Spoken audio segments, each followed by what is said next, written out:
spremni da jedni drugim oprostimo, kako bi obnovili vjeru u Hrista Boga našega, da nas povede putem Bogočovjeka, jer mi drugog puta i nemamo. Zato ovaj dan, današnji, smatram istorijskim iz razloga u nadi da će ovo biti zamajac i pokretač novih stranica ispisivanja u ljetopisu naše neprestane borbe za pravo i čast Crne Gore i njene svete Crnogorske crkve. Sa vjerom u Boga nadam se da ćemo i mi uskoro dočekati dan da imamo svoj kutak gdje bi se mogli okupljati i Bogu moliti. Poštovani prijatelji, iskoristit ću ovu priliku da čestitam Badnji dan i našim neprijateljima. Mi ćemo se za njih pomoliti, a nećemo proklinjati kako to čine njihove duhovne vođe iz naših svetih manastira. Njihovi guslari uz naše crnogorske gusle, njihovi političari iza naših govornica.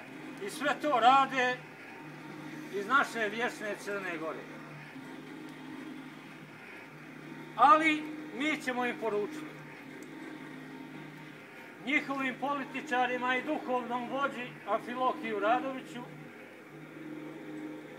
da ubrzano dolazi vrijeme kada će iščeznuti iz crnogorskog života. Neka zna Amfilohije Radović da se neće ponoviti stara istorija. Današnje Crnogorce neće uspjeti da prevari kako to uradi Nikola Pašić sa njegovim plemenikom Andrijom Radovićem. No neka vrati Crnogorcima oteto i zavedeni narod da vrati vjeri prađedovskoj, kako ne bi ostali upisani u novijoj istoriji kao izdajnici mora prolivene krvi za crnogorsko pravo i istoriju Crne Gore u borbi koju su vodili naši prađedovi. Jer upravo preko njih danas zvanična Srbija vrši atentate po Crnoj Gori, na suverenu Crnu Goru, na crnogorsku naciju i na crnogorsku crkvu. Ali mi dobro znamo, a znaju i oni, nadam se, da uskoro dolazi vrijeme kada će naše preosveštenstvo, mitropolit crnogorski Mihajlo, ustati sa stolice Svetoga Petra da blagoslovi Badnjak upravo pred Cetinskim manastirom, kako mu to i po Božjem i nebeskom i zemaljskom zakonu pripada. A Badnjak će donositi naši plemenici, Crnogorci, sa ponosom donositi i nalagati. No jedno je sigurno, braćo Crnogorci,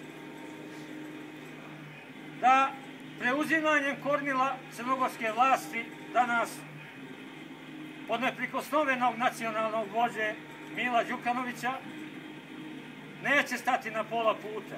Dovršit će započeto u nadi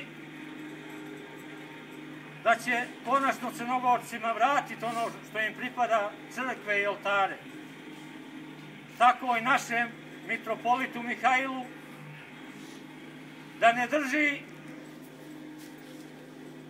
blagoslove po trgovima i ne znam gdje. To je u obavezi buduće sadašnje vlasti Mila Đukanovića, kako bi nam država bila cjelokupna i za dovijek vječna. Živjeli mi. Bravo, jako. Dnevno vino. Moram nazaviti.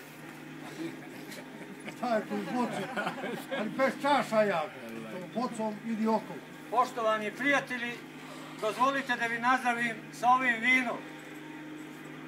Da ovo bude identično vašoj sreći i životu. Kako je vino što starije bolje, tako i vaša sreća iz dana u dan sve jača i veća. Živjeli mi! I nek je vječna Crna Gora! Nek je vječna!